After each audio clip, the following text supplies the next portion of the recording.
Hi y'all, this is So Blessed. Welcome to the Blessed Place. How y'all doing? Welcome. Come on in the room. It's about to be on and popping.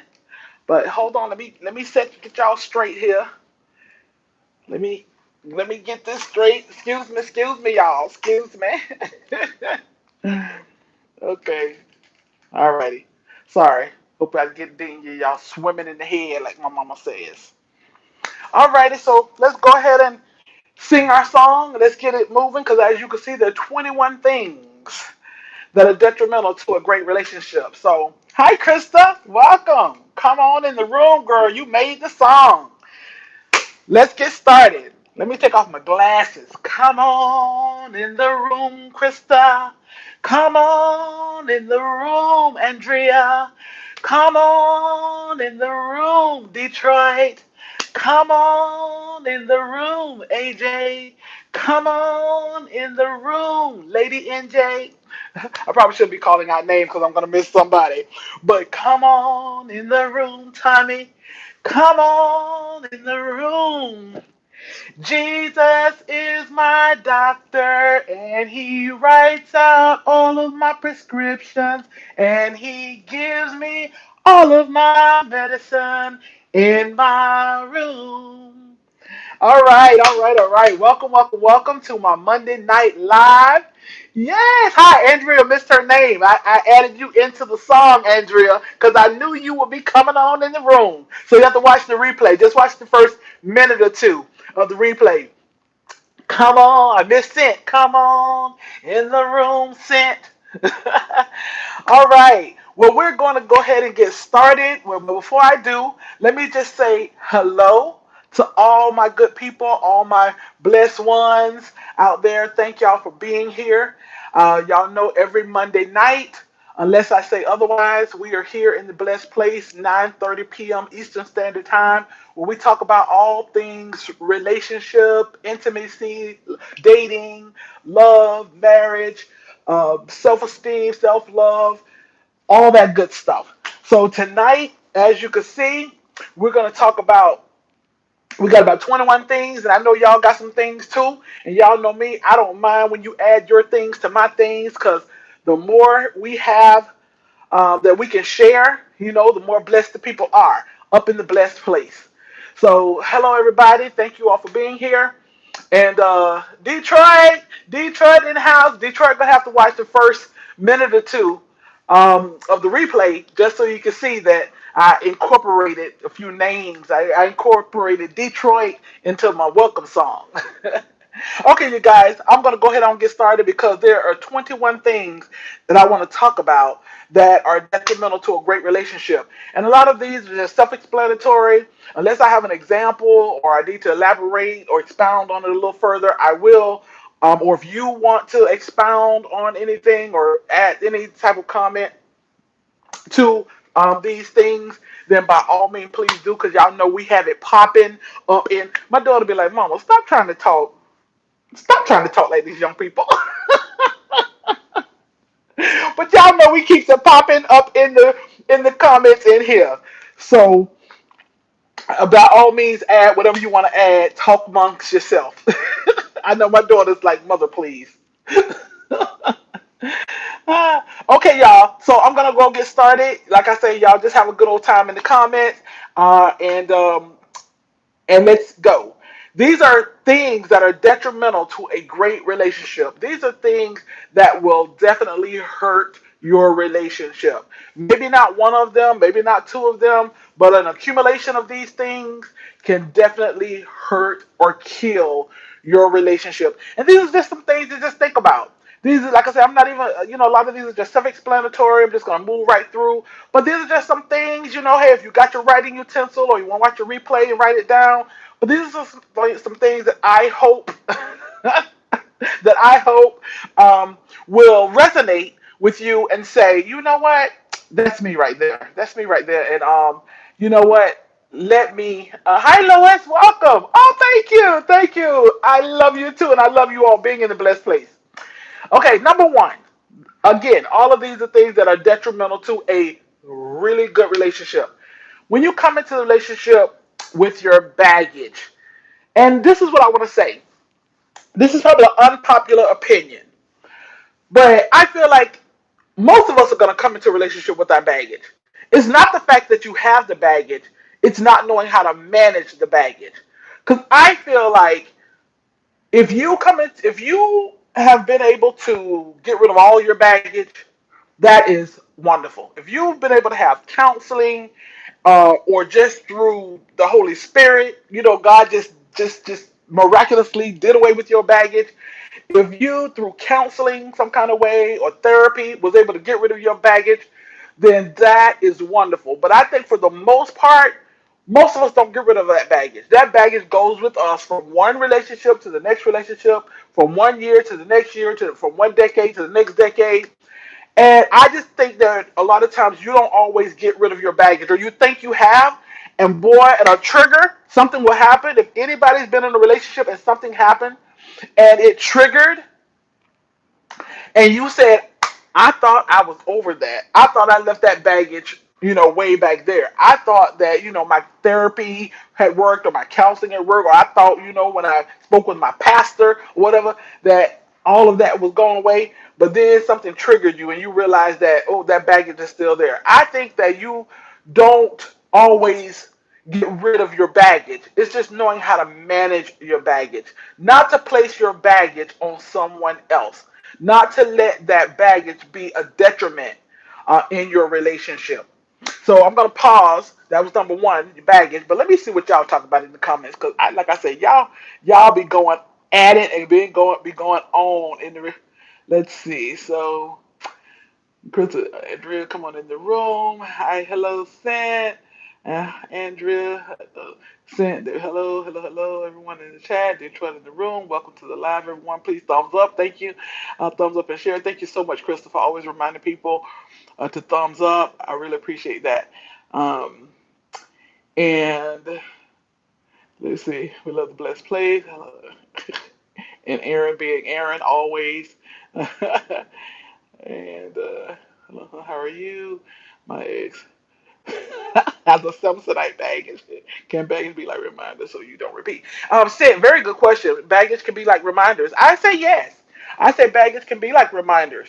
But that's why I say managing your baggage, because that's a good way to manage it, as reminders of what you don't want in your next relationship, what you don't want to do, what you won't accept, what you want to have that you did not have before. So I think there's a way to manage your baggage, because I don't think that it just completely goes away. I just don't. Like I said, it might be an unpopular opinion, but I don't believe your baggage just dissipates, destroys, never come back. Like like Aaron said, some baggage is in a Samsonite, and we know that Samsonite is that good quality, expensive stuff, and it's gonna protect your stuff. Protect your stuff, and I think that's what sometimes we're carrying our baggage around on a Samsonite, and it's being protected, and we're carrying it every step of the way. But no, as much as possible, we do want to get healed from our baggage, but there are triggers, but it's knowing how to manage it. Number two, detrimental to good relationship is poor communication. I'm trying to get y'all situated here. Poor communication. I'm not gonna go like the old folks say, belong the time. I don't know if anybody ever heard that, but that's the vernacular of my grandparents and aunts, old aunts and stuff like that. They're like, I'm not gonna belong the time. So we've already talked about communication, but poor communication is a detriment to your relationship. Holding things in, piling it up.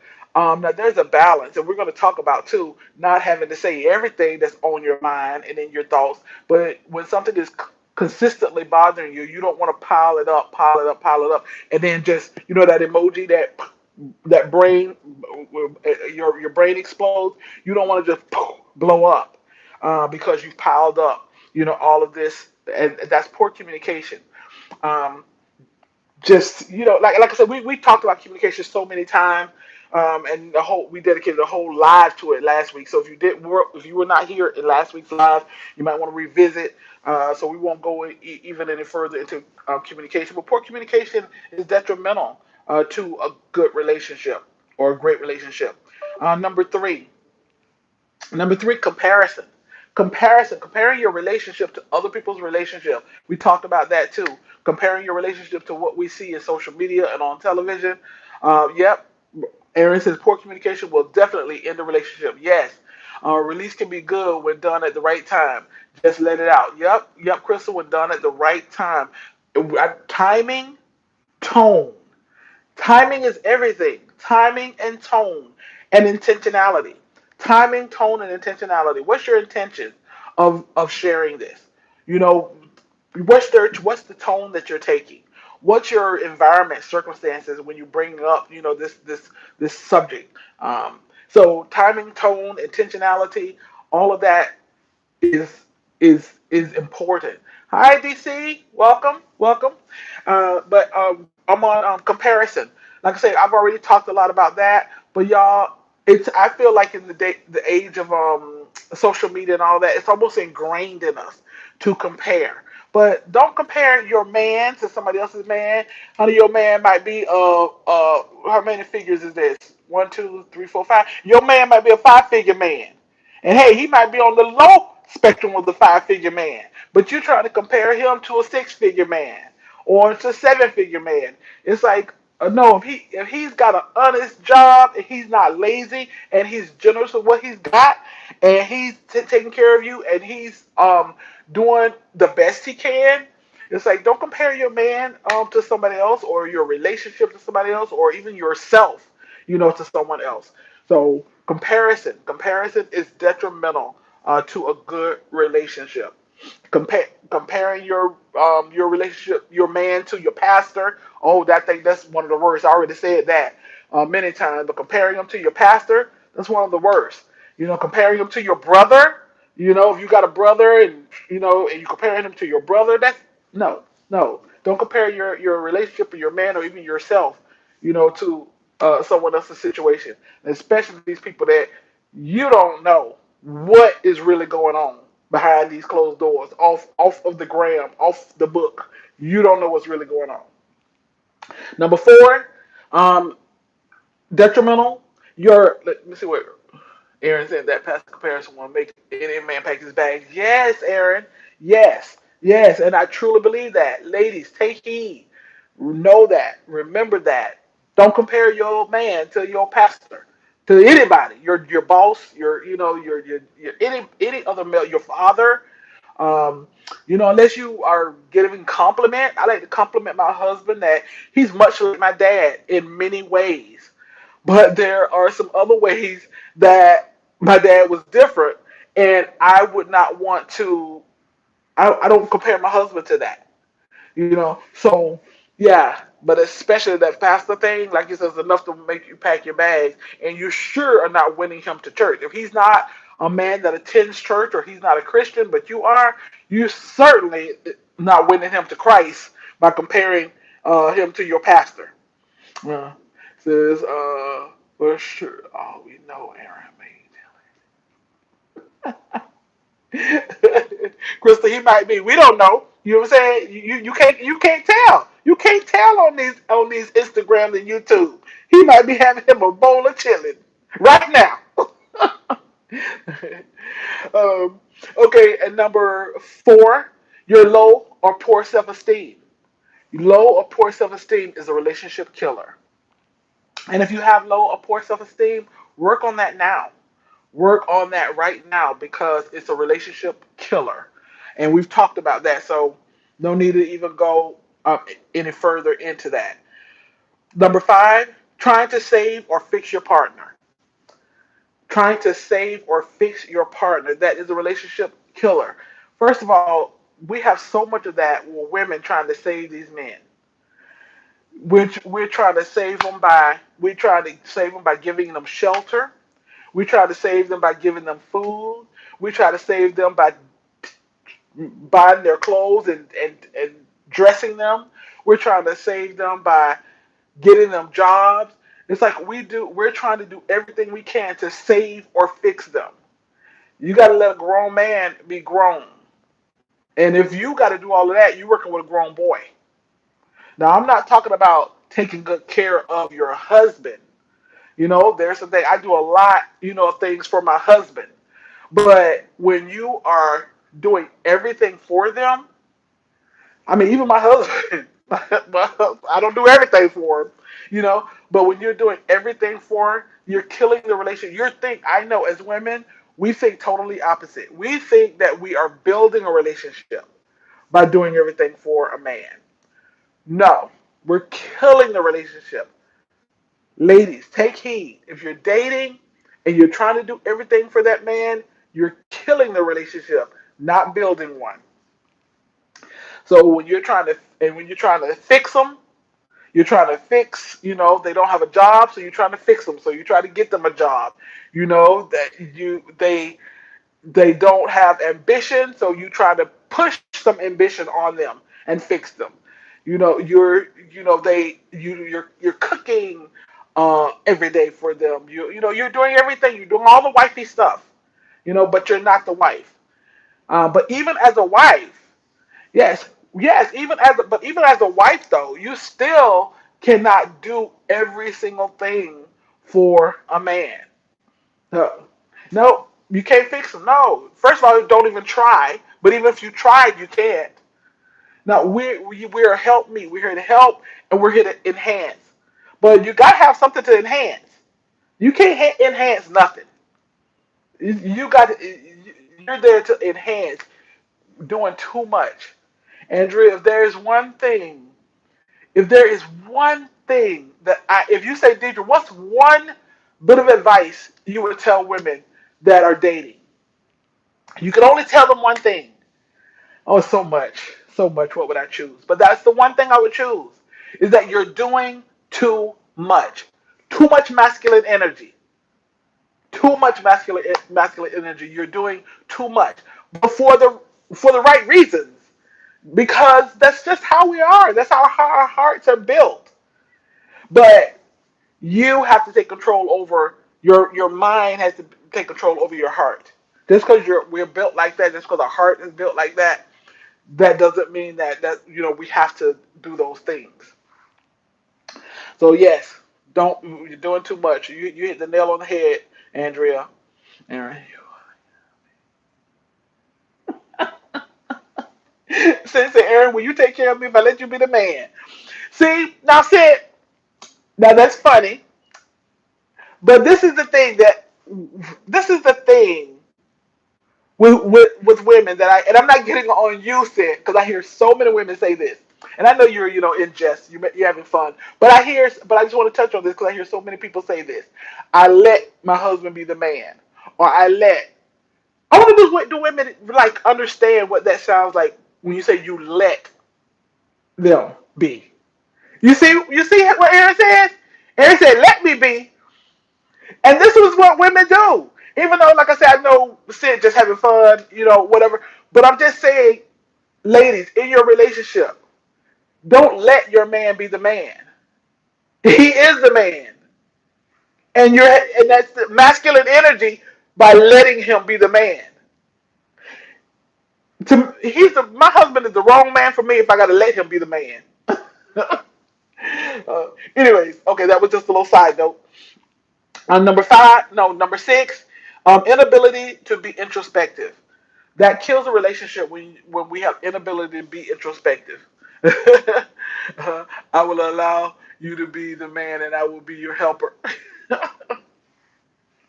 No, you will be the man. Sid, let's change this vocabulary. You will be the man, or you are the man, and I will be your helper. Not allow, not let. You are the man, and I'm your helper. How do you let someone be what? Be what? They already are. Yes. And you'll say, how you let someone be what they already are? Yes. Exactly. But many women, many women say things like that. I'm a complicated man, and no one understands me but my woman. Like John Shaw.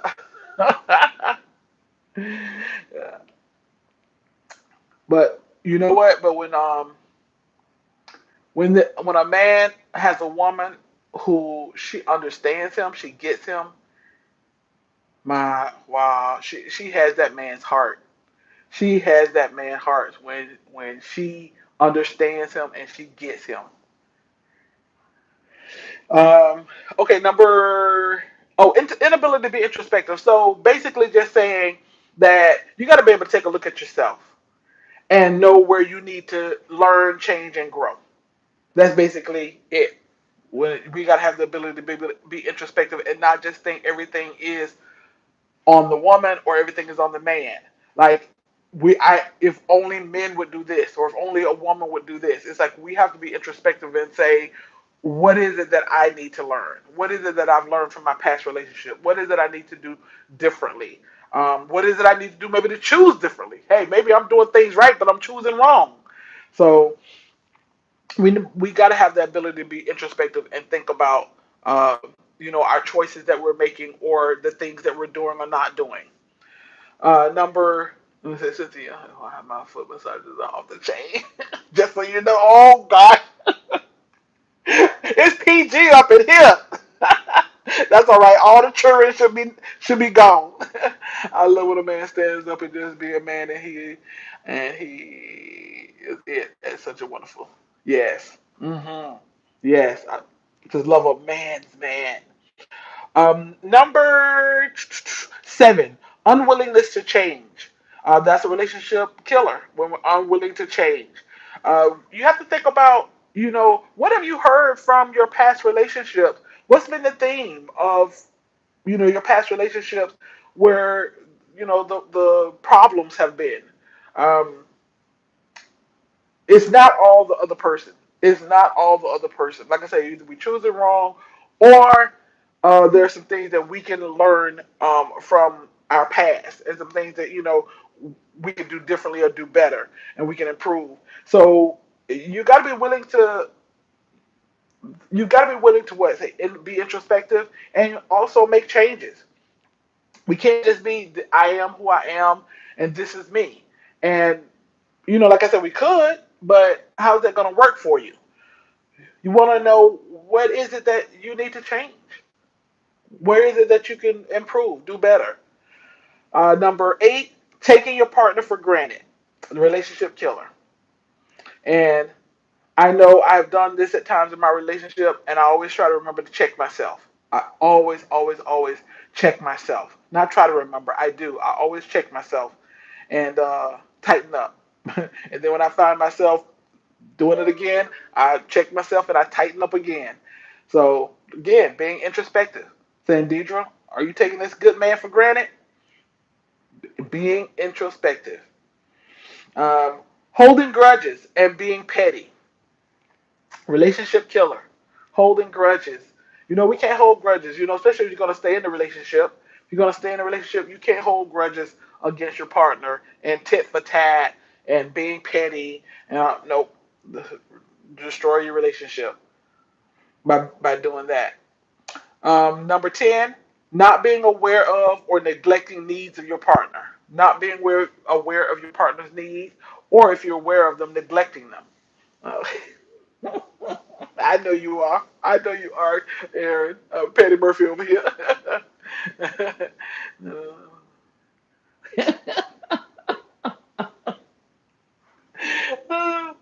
I know.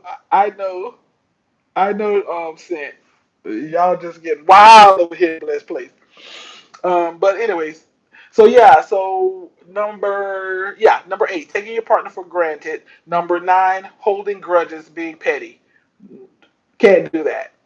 Number 10, not being aware or neglecting your partner. You got to be aware of your partner's needs, and try to give them what they need. And we talked about the love languages and knowing their communication style, knowing their love language, and being able to love your person how they need to be loved.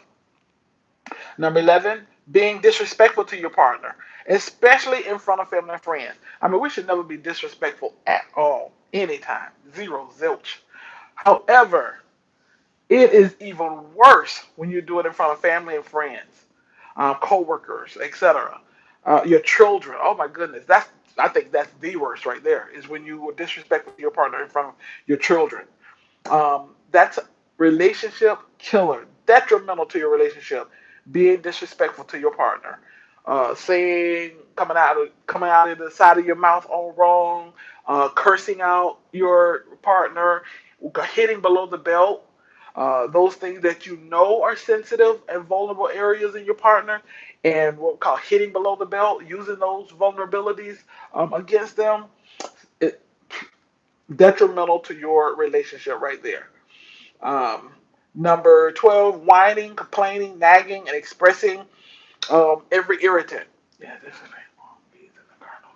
yes, yes, they are. They are. I love that. I love that, Aaron.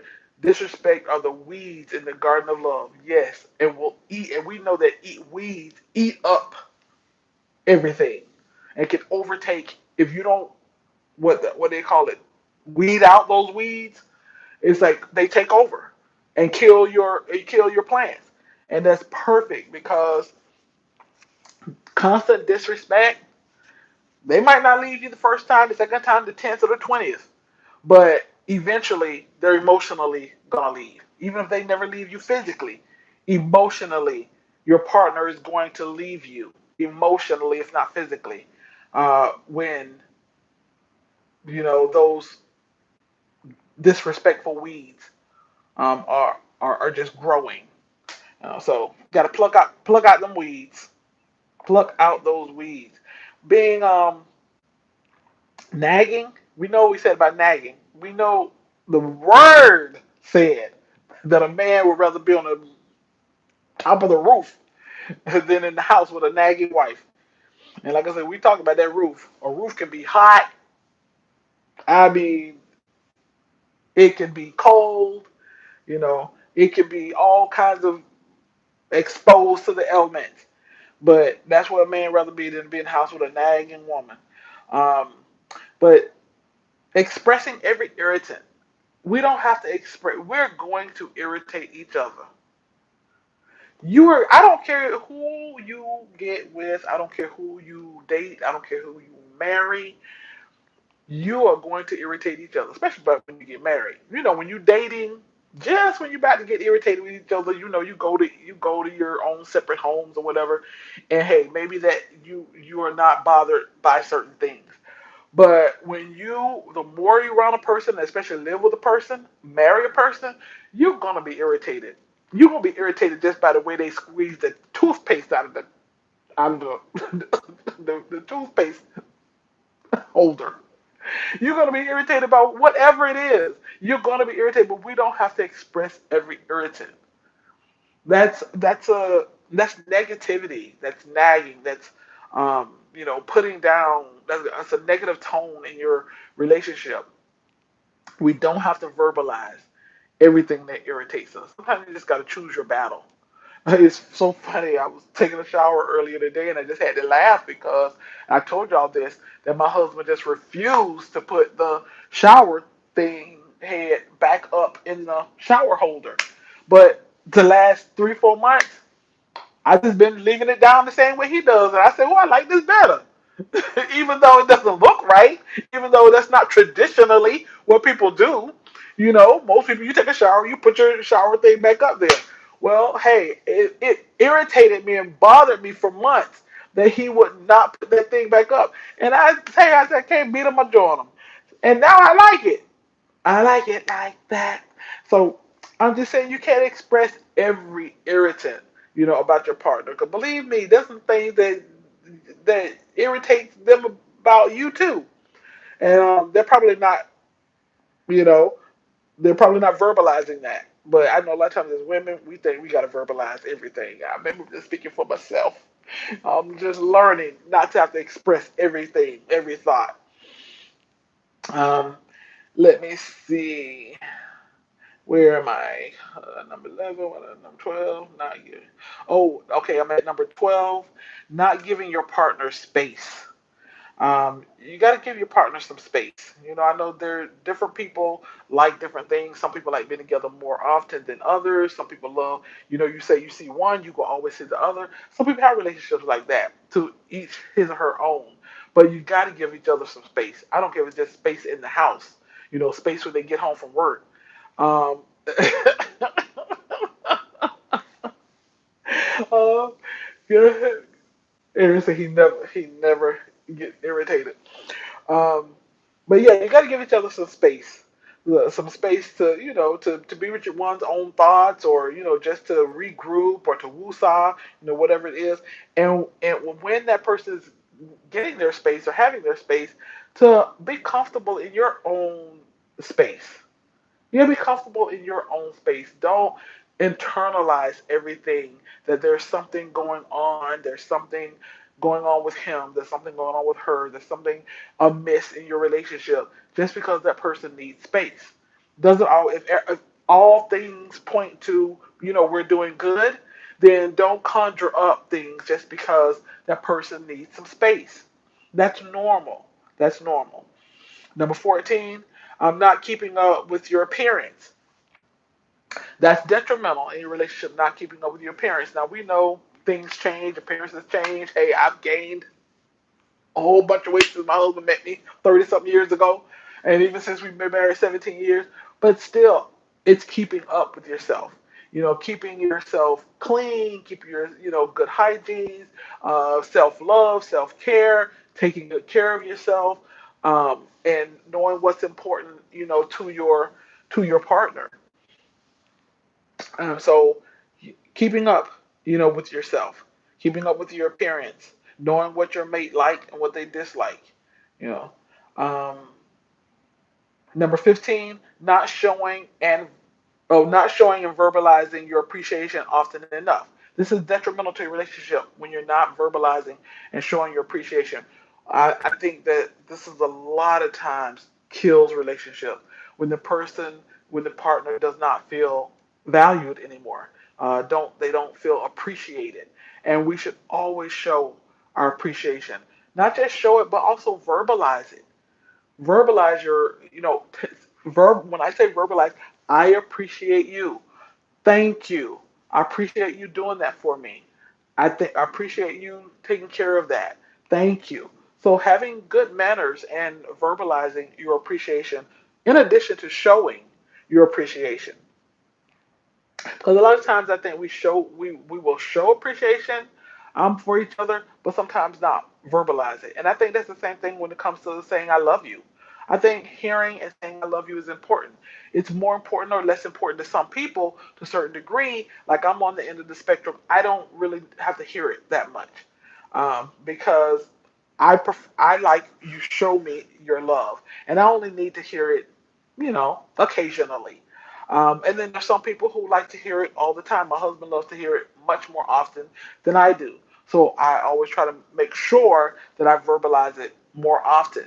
Um, and he verbalizes it every day, 2, 3 times a day.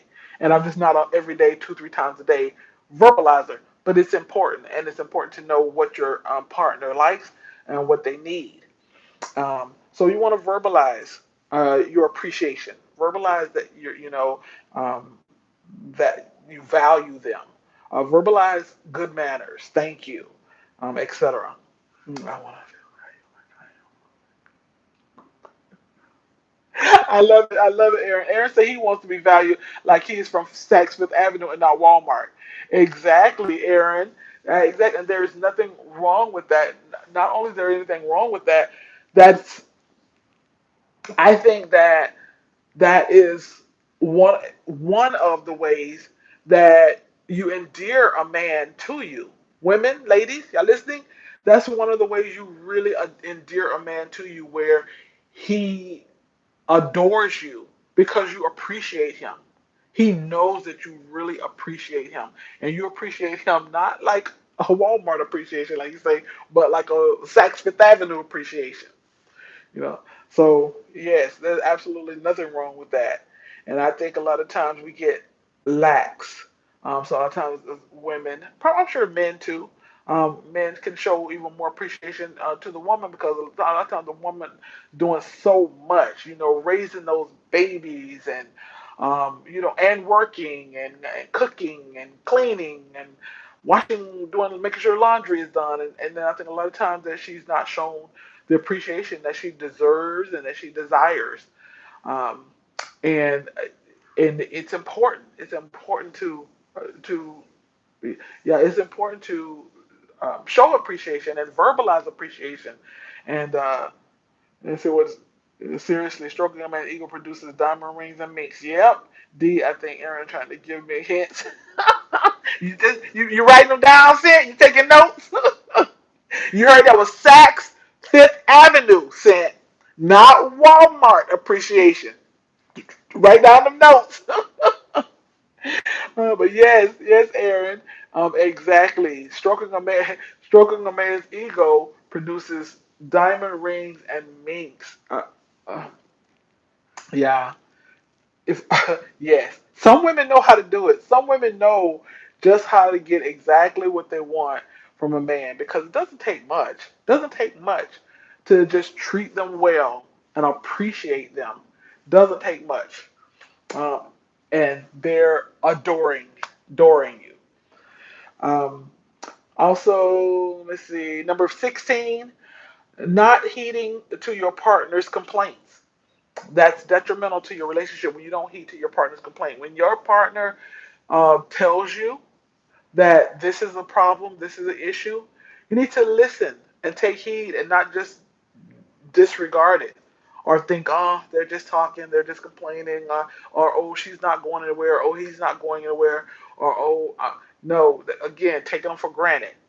When your partner tells you, or your spouse or your partner tells you what they don't like, what the problem is, what they need, and you don't adhere to it, then you are causing detriment to your relationship.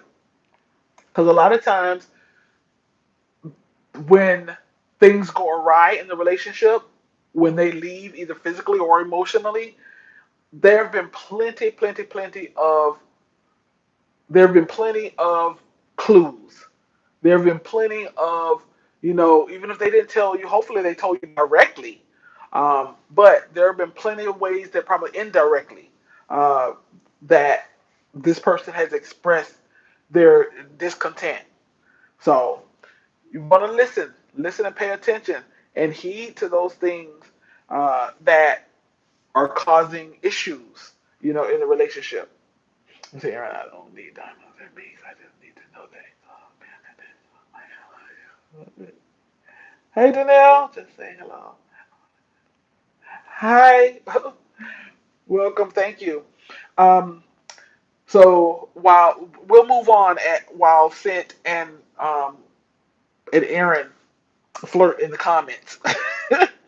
So number 16 was not heeding to your partner's complaint. So listen to what your partner is complaining about and make some adjustments. Number 17, very, very, very important. Focusing on the faults. Focusing on the faults. When we just focus on the faults, we're going to always find faults because we all have issues. None of us are perfect.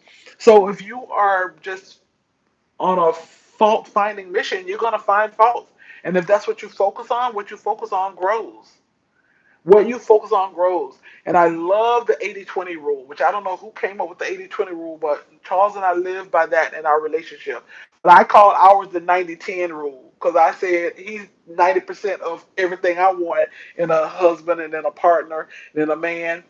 But it's really called the 80-20 rule, where your partner, you found 80%. If you found 80% of what you want in your partner, you're doing awesome.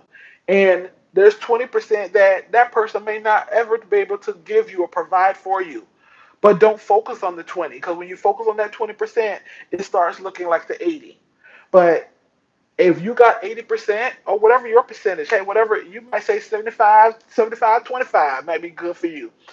70-30, Now I think 50-50 to me, that's a little low. That's just me. But the 80-20 rule, don't focus on that 20%. because you're not going to get somebody who's going to be 100% of every single thing you can imagine in a husband or a wife or a partner. You're just not. But when you focus on that 20% that you don't have, or that 10% you don't have, or that 30%, whatever it is that you don't have, then that's what's going to grow. That percentage is what's going to grow, and that's where you're going to have discontentment and think that the grass looks so greener on the other side. Yeah, yeah, it's going to look like grass is so green on the other side. So no, 80/20. Hey, if you got 80, you are doing good if you got 80% of what you want in a husband or a wife or a partner. So don't focus on that 20% that you don't have. That 20% is just those are it says the thing says, don't sweat the small stuff, and everything is small stuff. Hey, when you in a relationship, don't sweat the small stuff. Don't sweat that 20%. Focus on that 80% and bless that. Number 18, detrimental to a good relationship is extreme jealousy. Extreme jealousy, that jealousy that just makes you crazy, that jealousy that just makes you constantly checking their phones, checking their emails. I mean, if you got to do all that, I'm telling you, just with the wrong person. But constantly, trying to figure out their every move, where they are, what they're doing, why it took them 5 minutes longer to get home, when it only takes 30 minutes to get home, and they got home in 35, 40 minutes. What did they do with the other 10 minutes? It's like, oh my goodness, extreme jealousy. You'll kill your relationship over extreme jealousy. Now, we all may have a little bit of jealousy. Y'all know, y'all been here long enough to know that, right, yes, jealous is childish. Yes, y'all been here long enough to know that I said I'm just not the jealous person. I'm not the jealous type. But then there's a couple of times where I was like, "Who? I think I was a little jealous. I didn't know I had a little jealousy in me, but not crazy jealousy. Like that says a lot about your confidence or your lack of confidence, or that you're just with the wrong person, because that person should be making you feel comfortable and safe, and not where you have to be crazy jealous. So jealousy, extreme crazy jealousy, that's detrimental to your relationship. And it says more about you and how you feel about yourself, and less about your partner or what your partner is doing. Number 19, uh, not not being confidential. You see, that's dangerous too. Jealousy is torment. You shouldn't have to check everything. Yes, it is torment.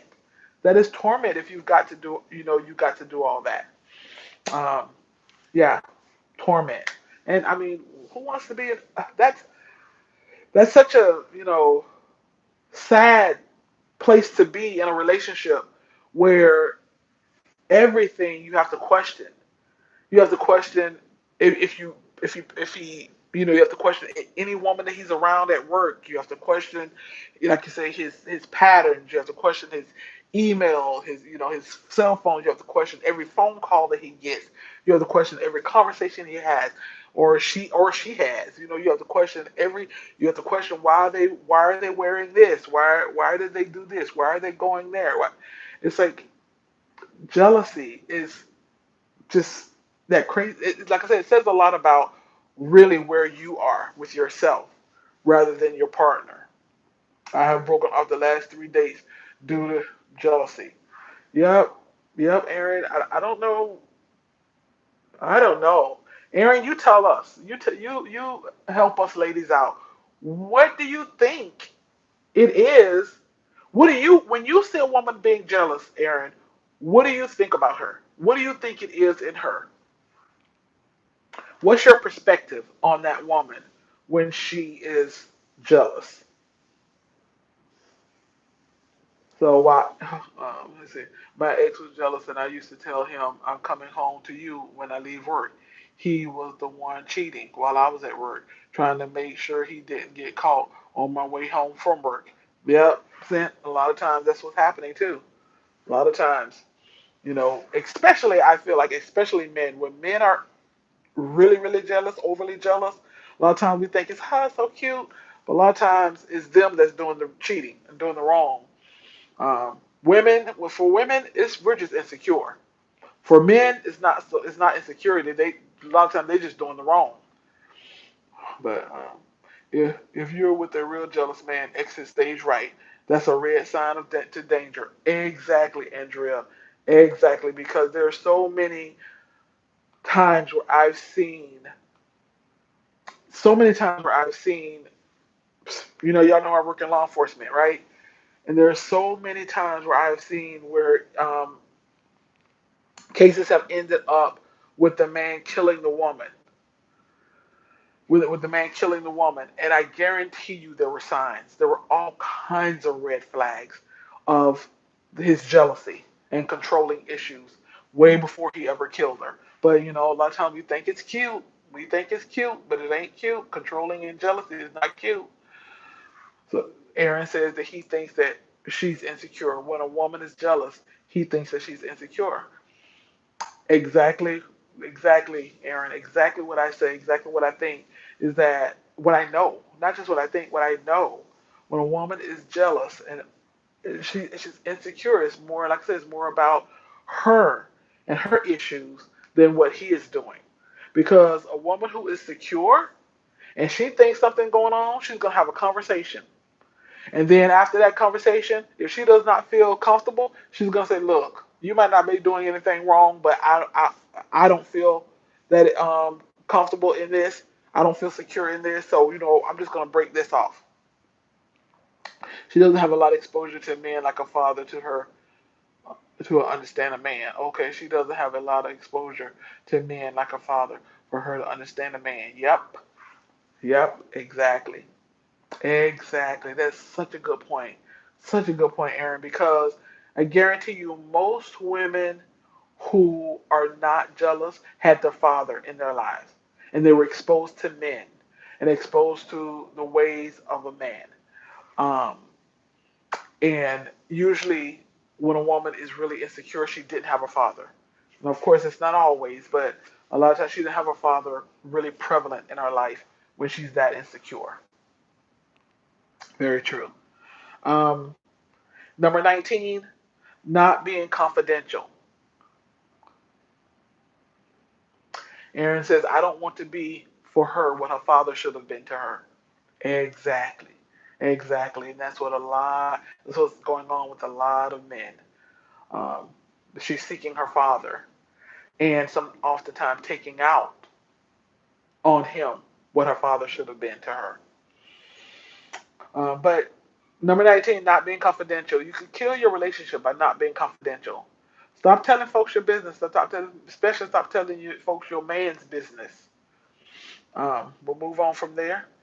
And number 20, always trying to put your best foot forward. Okay, this might not be popular. This is not so popular, but because we say always put your best foot forward, right? No, stop. It's detrimental when you're always trying to put your best foot forward in a relationship, meaning you're always seeking perfection. Always seeking perfection. You're seeking for him to be perfect, and yeah.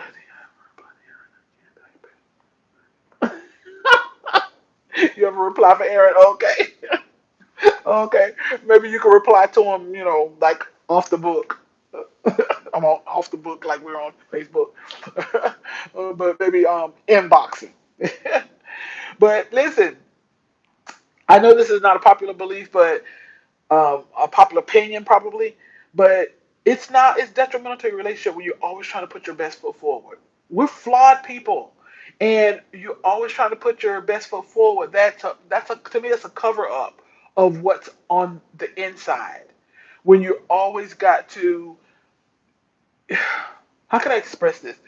Okay, I tell y'all, I saw a video just earlier today on Facebook where this young girl was seeing her husband who's in the army, and she was seeing her husband for the first time in 6 months.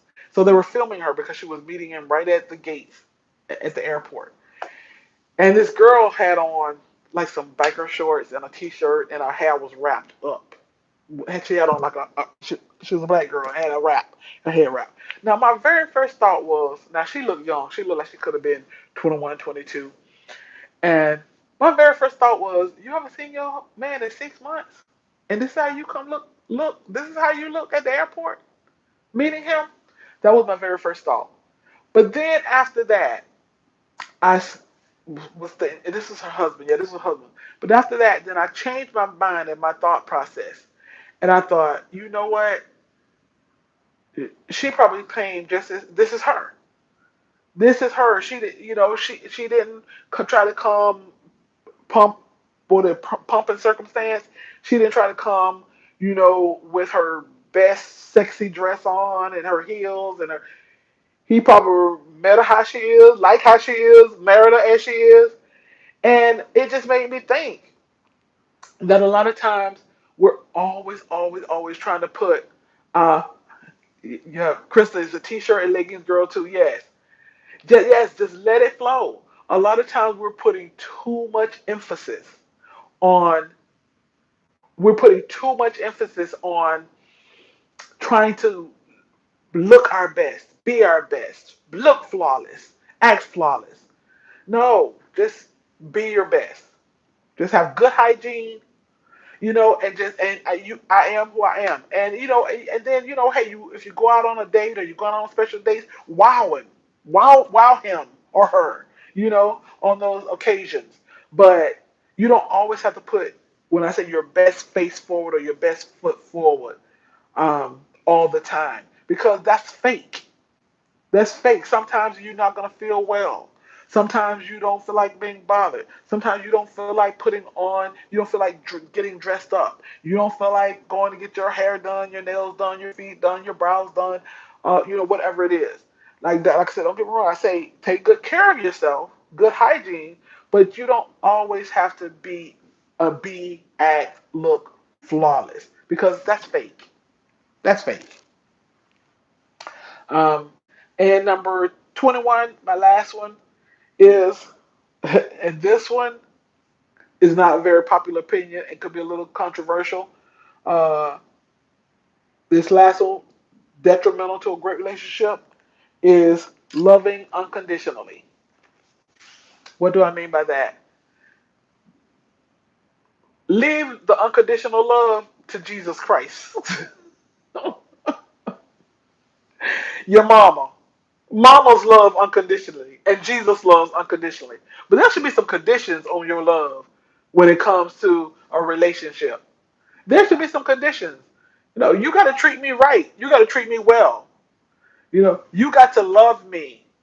You've got to want to protect me. You've got to want to take care of me. Yes, I work. I can take care of myself, but I still need my man to take care of me. I still need my man to do things for me. Yeah, Aaron says, I don't like fake. And my ex used to look like Steve Harvey in the morning until she put on her face. But I loved it. She used to look like Steve Harvey.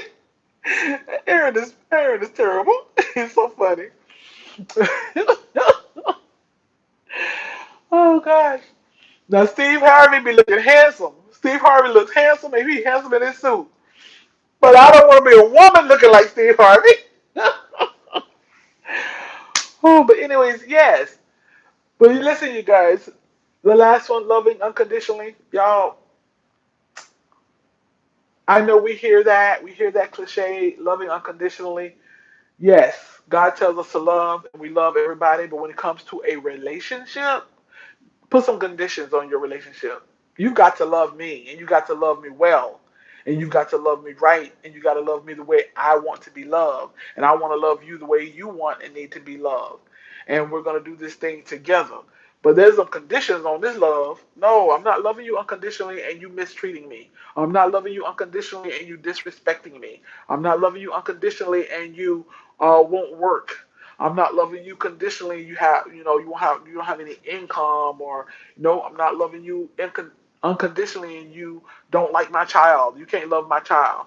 No, I'm not loving you unconditionally, and you talking rude and disrespectful to me, or you're neglecting me, or you don't care anything about my needs, or you're very selfish. It's all about you. No, I got some conditions on my love, and I encourage you to have some conditions on your love. Yes, love everybody like God tells us to love everybody, but on your intimate, personal, close relationship, put some conditions on that love. So, guys, that's the 21 things that I have uh, talked about, those things that are detrimental to a great relationship. And that's all I have. But if anybody else got anything else besides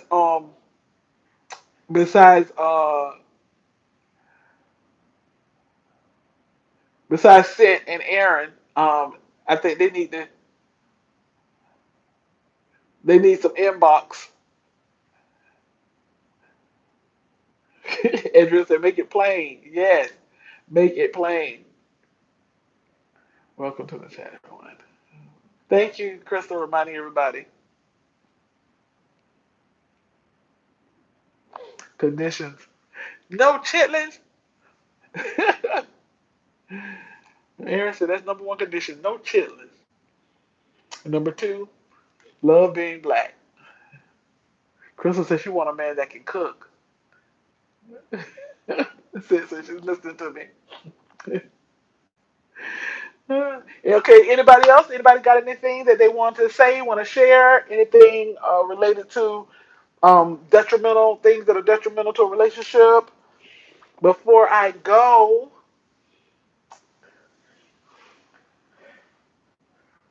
I just say that I would like, I pray that those who want a good relationship, who wants a relationship, I pray that God will bless you all with the love that you deserve, the love that you desire, and because it's a beautiful thing. It's a beautiful thing.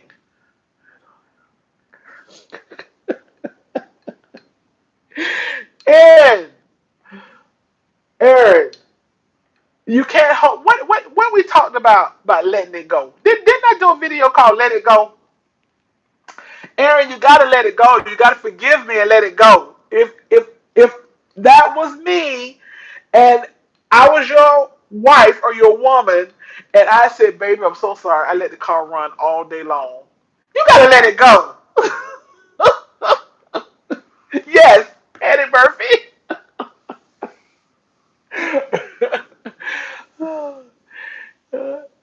Okay, you guys. Well, I think for the first time we're right under an hour. Uh, those of you all who know prayer, pray for me because my shoulder hurt. I don't know what it is. I'm gonna take me a BC or something. My shoulder hurt. Hope it's something as simple as I've been eating too much sweets, y'all.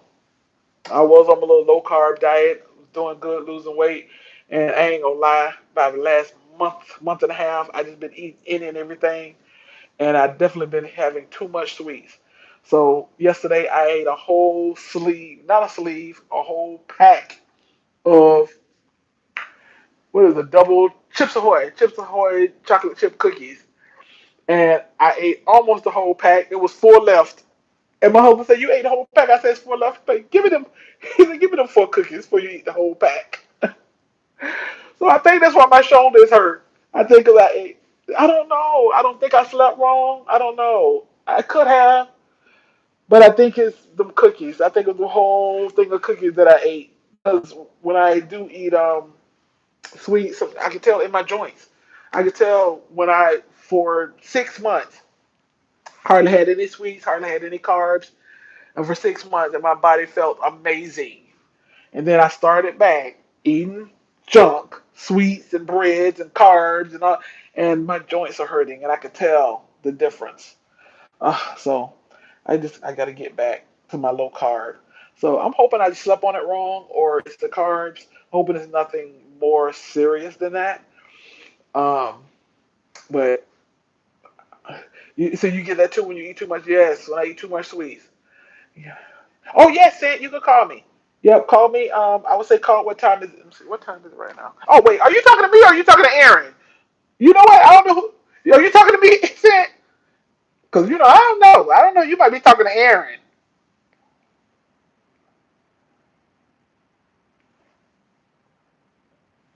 I'm waiting on Sid to answer. Oh, okay.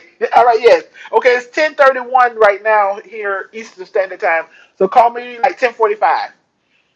Call me 10, so about 15 minutes. Cause I need to find me something to eat. I haven't eaten since I think I ate about 1 o'clock today. So I need to find me something to eat. But I don't know what to eat. All I know are carbs. uh, let me see what's.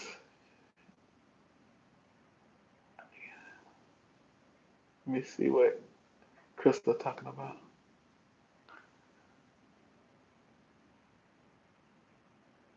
Oh, Crystal said I got something to say. I want a man that can cook.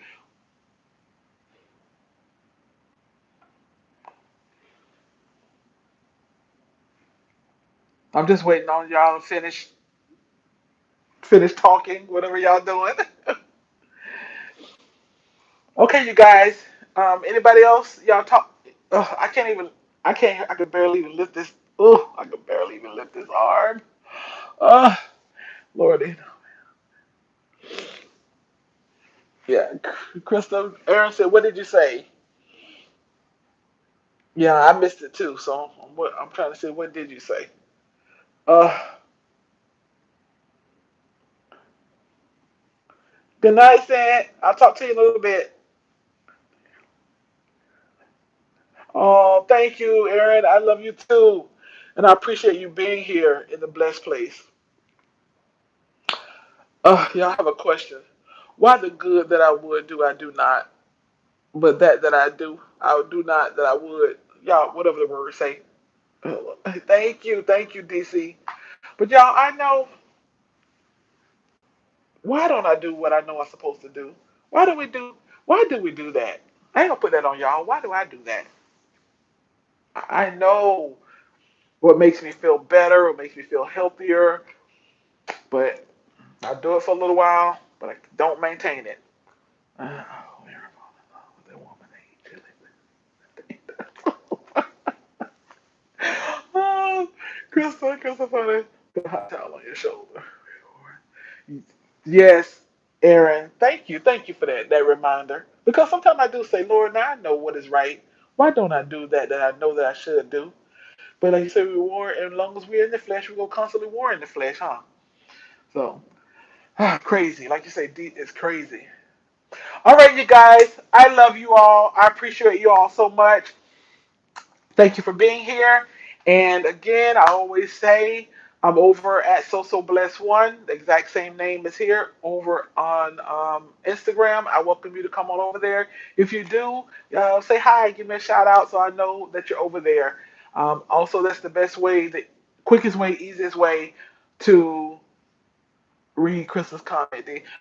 That's the quickest way. Thank you, Krista. That's the quickest way to communicate. So, like, if you wanted to communicate back and forth, or you need email back and forth. Oh, yeah, I saw Krista's comment. I hope Aaron fall in love with somebody to eat chitlins. Doctor's order. um, so again, let me hurry up so I can go. But Instagram. If you ever want to communicate or drop me an inbox, that's the best place to drop me an inbox. All right, you guys. I love y'all. I appreciate y'all so much. Mwah. Y'all be blessed.